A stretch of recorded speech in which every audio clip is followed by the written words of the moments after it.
Hi, this is Mike Regan with Transact's 2-Minute Warning for the week of September 26th. Next week, I'll be speaking at the Council of Supply Chain Management's annual conference. Tim Stratman has put together a wonderful track on leadership and has asked me to speak about leadership survival skills. So what will we be covering in that presentation?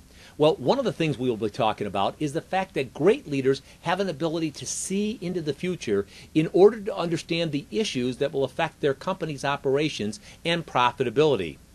Now, one of the things that logistics leaders need to understand is the fact that it's going to cost a lot more to operate trucks in the future. Now, we've talked about this on some of the previous 2-minute warnings. The fact that if it costs more to operate a truck, then the carriers are going to ask for and get higher rates. We've also talked about the fact that in 2012, shippers should expect to see an increase in the level of accessorial charges that the carriers are putting through.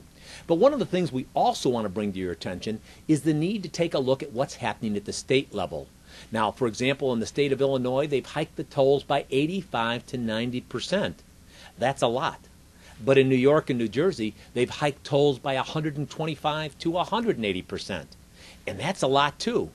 But what really got our attention is something that we saw in the Journal of Commerce's daily updates last week. That's a fabulous publication that everyone should read. And the thing that really caught our attention was the fact that the state of Virginia has asked the Department of Transportation for permission to toll I-95.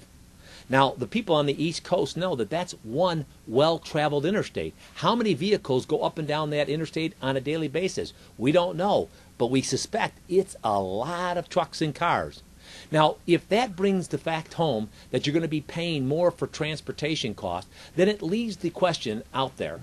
Are there things that I can do to offset those cost increases? And the good news is yes, there is. How can you get started? Well, the first thing you need to do is to do a logistics assessment profile.